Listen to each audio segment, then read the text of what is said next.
Pharmacy ने purchase किया है, समझे कि नहीं। हाँ, ये उनकी खुद की बी संस्था है, समझ कि नहीं। बाकी किसी को इंजेक्शन दिया नहीं जा रहा, और ये इंजेक्शन आज सर सबके लिए महत्वपूर्ण है। आज लोगों को इसके लिए कभी बॉम्ब नहीं, इस इंजेक्शन को लेके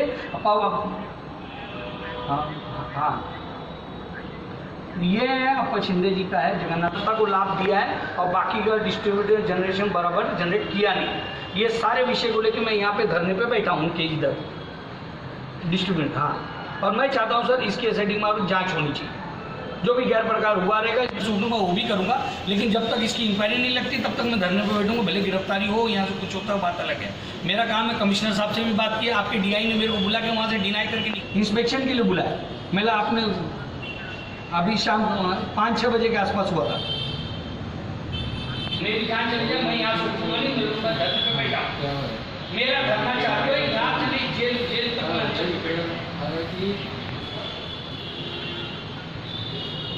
बधाई सर, इस पर जांच होनी चाहिए, इसके लिए मैं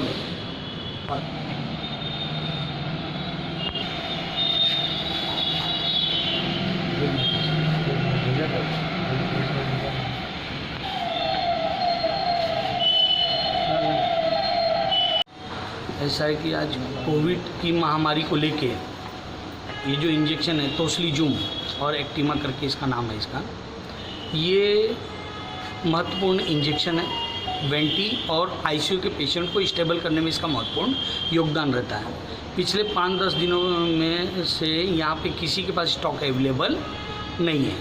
यहाँ की जो स्टॉक की जो जवाबदारी है लक्ष्मी डिस्ट्रीब्यूटर के पास दी गई है, और पूरे कल्याण डोंबिवली में 24 कोविड हॉस्पिटल हैं। और दुख की बात क्या है, यहाँ के जो आमदार हैं जगन्नाथ अप्पा शिंदे, ये इनका लक्ष्मी डिस्ट्रीब्यूटर इनका है। इन्होंने क्या किया, अपने खुद के निजी अस्पताल अमय फार्मास्यूटिकल करके इनकी एक एजेंसी है, उन्होंने उनके थ्रू ये परचेस किससे कर रहे हैं, लक्ष्मी डिस्ट्रीब्यूटर अमय को दे रही माल, और अमय सबको लेना देना चालू रखा है। जबकि इनका काम था कि बाकी जितने 24 हॉस्पिटल हैं जिनकी रिक्वायरमेंट है इनको डायरेक्ट पहुंचाना इनका काम था। लेकिन 100 इंजेक्शन आए तो ज़्यादा से ज़्यादा इंजेक्शन अमय हॉस्पिटल को जा रहा है, बाकी सब इक्का दुक्का कभी सिर्फ फॉर्मेलिटी के लिए उनको दिया जा रहा है। ये जो गैर प्रकार हुआ है, ये सारी बातों को लेके मैं यहाँ पे धरने पे बैठा हूँ। अभी क्या मांगे आपने? जब तक इसकी इंक्वायरी नहीं होती तब तक उठता नहीं हूँ मैं। अभी मेरा फूड कमिश्नर से बात हुआ, ये ड्रग कमिश्नर से हैं, उनाले साहब से बात हुआ। अभी विजिलेंस के जो चीफ हैं वो भारद्वाज साहब, उनसे अभी जस्ट बात हुई है, बोले हम लोग इंक्वायरी लगाने को तैयार है, आप मेल कीजिए। और दुख की बात क्या है कि यहाँ के डीआई से बात हुआ, जो ड्रग इंस्पेक्टर है यहाँ पे नलड़ू साहब, इन्होंने बोला कि मैं इंस्पेक्शन के लिए आ रहा हूँ, तिवारी जी आप यहाँ पे आइए। इसके लिए मैं यहाँ पे लक्ष्मी डिस्ट्रीब्यूटर पे यहाँ पे आया, और मेरे आने के पहले वो निकल गए। अब निकल गए तो मैं तो उनको ज़बरदस्ती ला नहीं सकता, जब तक वो आते नहीं तब तक मेरा धरना चालू है। उनका काम था यहाँ पे इंस्पेक्शन रिपोर्ट बनाना चाहिए था, अप्रैल से कितने इंजेक्शन आए हुए हैं, परचेस बुक देखना चाहिए था, और इन्होंने किसको किसको सेल किया, ये सारी चीज़ों का डेटा इंटेंडेड इंस्पेक्शन होना चाहिए था, उसकी सिग्नेचर होना इंस्पेक्शन बुक में, इसका रिकॉर्ड्स में आना चाहिए था। पर ऐसी कोई बात ना करते हुए नलेड़ो सब आनंद फानंद में निकल गए। ये कहीं ना तो कहीं इस मामले में पूरा लिपात पोती की जा रही है। नलेड़ो साहब ने मेरी बात भी हुई, इन्होंने उनसे चर्चा के दौरान भी ये हुआ कि इन्होंने अमय हॉस्पिटल को दिया है, अमय फार्मास्यूटिकल को दिया। तो मैंने बोला अमय फार्मास्यूटिकल कौन है, लक्ष्मी डिस्ट्रीब्यूटर का बी टीम है, उसी को दिया जा रहा है। सेल परचेज जो भी है इनके घर ही में हो रहा है, बाकी इधर हॉस्पिटल को क्यों नहीं होना चाहिए? बाकी सब दिन चलता है। महामारी के दौर में इंजेक्शन की ऐसी कालाबाजारी हो रही है तो इंसान उम्मीद किससे रहे?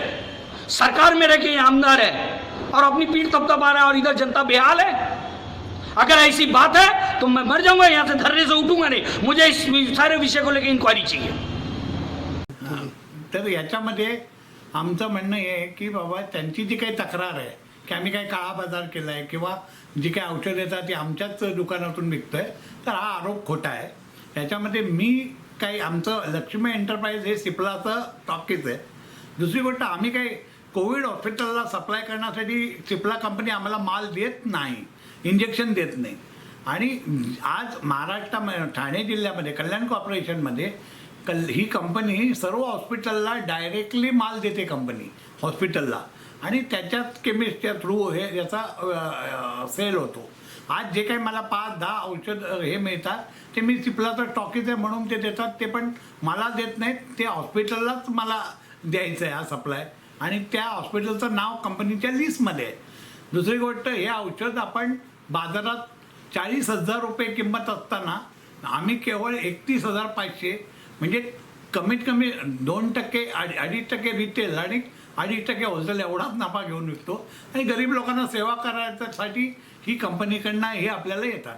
यामध्ये कुठल्याही प्रकारचा काळा बाजार असेल किंवा काही तक्रार असेल तर या कंप्लेंटकर्त्यांनी, तक्रारदारांनी माझी कंप्लेंट फूड अँड ड्रग ॲडमिनिस्ट्रेशनला लेखी कळवावी, किंवा मी काळा बाजार करत असतो पोलीस स्टेशनला कंप्लेंट करावी, आणि जर आरोप सिद्ध झाले नाही तर निदान त्यानंतर पेपरला किंवा तुमच्या न्यूज पेपरला त्यांनी त्याच्याबद्दल स्पष्टीकरण द्यावं, एवढीच माझं म्हणणं आहे. नमस्कार, धन्यवाद.